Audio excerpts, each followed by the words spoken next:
I've always hated airports after midnight. They're like operating rooms, sterile, cold, and filled with the smell of coffee that's long forgotten what real coffee should smell like. But this time, the Seattle airport wasn't just empty. It felt trapped in its own pocket of time. The voice over the speakers kept repeating the same line. All flights have been canceled due to weather conditions. Passengers are asked to remain in the waiting area. It was the third time I'd heard it, and the third time I wanted to punch the bench beside me. "Damn it!" I muttered, swallowing my frustration along with a sip of cold machine-brewed coffee. "Accurate choice of words," came a voice nearby. I turned. She was sitting 2 seats over, gray coat, tired eyes, and hair that looked like it had surrendered to the humidity hours ago. On her laps had a backpack, a notebook sticking out from the top, along with a ticket for the same flight that was supposed to take me to San Francisco. "Were you on flight 2142? I asked. "I was," she said with a small, weary smile. "Now I guess we're just homeless people with luggage." Her smile carried the kind of exhaustion that doesn't come from travel. Comes from life. I felt something that could have been sympathy or recognition. We sat in silence for about 10 minutes. Then she stood, walked over to the vending machine, looked back at me and asked, "Cappuccino or black?" "Black like my mood." "Got it. 2 blacks."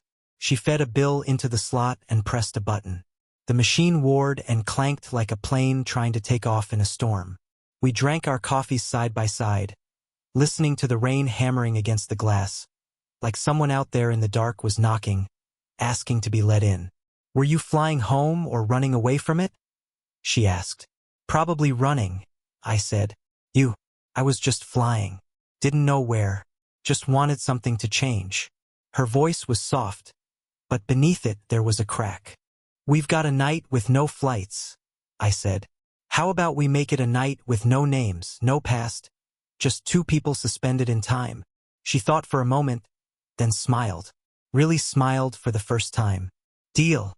No names, no questions, no future." After sunrise, we talked about small things. Music, cities, coffee that seems eternal only because it's never actually good. Then little by little, we drifted into what hurts. She told me about a man it didn't work out with. About the morning she realized she was living someone else's life. All work all the time until she couldn't tell where she ended and the job began. I told her about the job I'd lost because of my own stubbornness and how now I was afraid of starting anything new. "Sounds like we're both stuck somewhere between yesterday and tomorrow," she said, fiddling with the plastic lid of her cup. "But right now is today," I said. "And for the first time in a while it doesn't feel so heavy." Around 2 o'clock in the morning, half the lights in the terminal went out. Only 1 row stayed on, a pale line separating us from the rest of the world. "You know," she said softly, "it's strange, but I feel calm. Like the storm outside sealed us inside a little bubble." I looked at her. Her eyes carried a warmth that didn't belong to a night this gray. "Maybe that's the point," I said. "Maybe storms aren't punishments. Maybe they're just ways of forcing us to stop." She laughed. "A philosopher in the waiting lounge. You'd be surprised how many truths are born in lines and flight delays." She rested her chin on her hand, studying me with that mix of curiosity and quiet sadness I'd only ever seen before in a mirror. And that's when I thought, maybe this night isn't just about waiting out the storm. Maybe it's about letting it change something in me. We sat there until 3. The rain still hadn't stopped. Her shoulders trembled from the cold, and without thinking, I took off my jacket and draped it over her. She didn't refuse, just whispered, "Right now, for the first time, I'm not in a hurry to be anywhere." Me neither. The airport breathed steadily like some giant sleeping creature. And in that timeless space, the 2 of us, nameless, planless, past, felt more alive than we had in years. There was still a whole night ahead, a night that would change everything. Sometime after 3, I lost track of time completely. Only the soft rustle of rain remained, no longer pounding, just whispering against the glass. The airport had turned into a vast hall of memories where every sound echoed back on itself. She sat beside me, arms wrapped around her knees. In the neon light, her profile looked almost unreal. A fragile blend of fatigue, strength, and some kind of quiet hope. I began, "It's strange how easy it is to talk to you.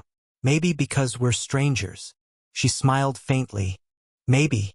When you don't have to be yourself, you can finally be real." We fell silent again. Then she pulled out the notebook I'd noticed earlier. "I always bring this when I travel," she said. "I write in it when I feel like no one's listening." She opened a page. Pencil lines filled it with short thoughts, fragments of feeling. I don't know what I'm looking for, but maybe I've already found it. The feeling of moving. Pain doesn't disappear. It just learns to sit quietly. Maybe one day I'll meet someone who isn't afraid of silence. "That's beautiful," I said, "and a little painful." "It's supposed to be," she replied. "Beautiful things always hurt a little." I wanted to say something more, but all I could do was nod. We sat there in silence for a long time. Then I asked, "If this night were a chance to start over, what would you do?" She thought for a moment. "I'd fly not where I'm supposed to go, but where I actually want to, even if no one's waiting for me there." She glanced at me. "And you?" I took a slow breath. I just let myself stop running from people, from mistakes, from myself. She tilted her head slightly, meeting my eyes. "Sounds like you already are running." "Maybe." I smiled. "But not tonight." A sudden metallic clang. We both jumped. A paper cup had dropped out of the vending machine. For some reason, I laughed. Guess even the machine couldn't handle the tension. Or maybe it just wanted to tell us we're being too serious, she said, smiling softly. We walked over to the machine and got more coffee. She stood so close that the scent of cinnamon from her scarf mixed with the bitter steam from my cup. And in that moment, I had the sudden urge to touch her hand, not out of romance, but to make sure she was real. She noticed my gaze and didn't look away. "Don't," she whispered. "Don't. Don't turn this night into something that needs to continue." Her words were firm, but her eyes weren't. "Maybe it's not up to us," I said quietly. "It always is," she replied. "We just don't always realize it in time." She turned toward the window. Thin streams of rain slid down the glass like lines of time. "Once," she said quietly, "I sat in an airport just like this, waiting for a flight that never came. And then my phone rang. It was a doctor. He told me my brother was gone." Her voice trembled just slightly, but she didn't look away from the window. From that day on, I stopped waiting for flights. I just kept flying so I wouldn't have to stand still. My parents died instantly in a car crash. My brother survived, but he was in a coma for 3 months. Then he didn't wake up. Maybe all these flights are just a way for me not to think, not to remember. Maybe it's how I treat my trauma. I make a living online. Translations mostly. The internet is always with me. So, it doesn't really matter where in the world I am. I stayed silent. There were no words that could fix any of that. Only silence. The kind that makes someone's story sound louder than any storm ever could. "I'm sorry," I said finally. "Don't be," she gave a faint smile. "I just wanted someone to hear it once without pity." I nodded. "Then I'm listening." And I did. I listened as she told me how she learned not to cry. How she worked 3 jobs just to stay busy enough not to remember. How it always seemed like everyone else knew where they were going and she was just walking so she wouldn't have to stop. When she fell silent again, it was close to 5. The sky beyond the runway was beginning to lighten. We sat side by side, 2 shadows that had accidentally met at the border between 2 worlds.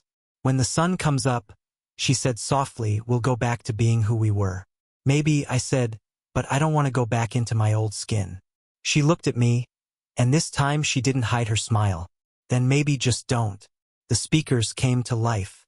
"Attention passengers. Flights have resumed. Please proceed to check-in." We sat in silence for another minute. Then she slowly stood up. "Our time's up. Night without names, remember?" I tried to smile. "We wouldn't even know who to look for afterward." "That's exactly the point." She looked at me one last time. "So, the night stays just a night," and she walked away. I watched her until she disappeared around the corner of Gate 17. Felt like a piece of me had gone with her. But I didn't know then that fate doesn't like closed stories. 6 months passed. I wasn't waiting anymore. Not searching, not hoping. Life, as it tends to, pulled me back into its usual rhythm. Work, morning coffee, endless meetings, evenings scented with loneliness and quiet. And yet sometimes, amidst conversations or the hum of city transport, I caught myself searching for someone with my eyes. Not a face, not a name, just a feeling. The same one from that night when the storm had trapped the two of us in a world without clocks. That morning, I walked into a small cafe on the corner of Mission Street in San Francisco. Nothing special. The smell of fresh pastries, jazz playing softly from the speakers, a few people with laptops. I just wanted coffee. A double espresso, please, I told the barista, lowering my gaze to my phone. Black, no sugar like last time. A voice. I looked up and the world stopped. She was behind the counter. Same gray palette yet different somehow. Hair tied back, face calm, but the eyes the same eyes. Warm, deep, alive. I didn't even finish. Seems we didn't have names, she said, smiling as if she had known all along that she would one day say that line. I laughed quietly, breathless. Looks like fate broke our agreement. It does that a lot, she replied, handing me the cup. It's probably curious, too, to see what happens next. I took the coffee, our fingers brushed. Accidental, but enough to make something shift in my chest. You work here? I asked temporarily. Strange, isn't it? I used to be afraid of staying in one place. Now I'm learning not to run. And how's that going? Hard, but for the first time. Good. We stepped out onto the street. The sun was breaking through the fog, as if the world had finally decided to let us in again. So, what's your name now? I finally asked. She took a sip of her coffee, smiled and said, I think you already know. Just doesn't have to be spoken. We walked along the sidewalk, unhurried, silent, but this time not because we didn't know what to say. Words simply weren't needed anymore. Remember, she said suddenly, you said back then that storms exist to make us stop. I remember. Maybe that was the first time I really stopped. And then I learned to move in the right direction. And I didn't run for the first time, I replied. And I think I finally understand why. Why? Because when the storm ends, you realize what was worth staying for. She looked at me. There was something new in her gaze. Not coincidence, but acknowledgement. Seems like this is no longer a night without names. No, I said, it's a morning with them. We stood at the traffic light and it turned green. She nodded and stepped forward and I walked beside her. I didn't say her name, didn't ask for a number. No need. Some meetings don't end in airports. They simply continue in every step after the storm.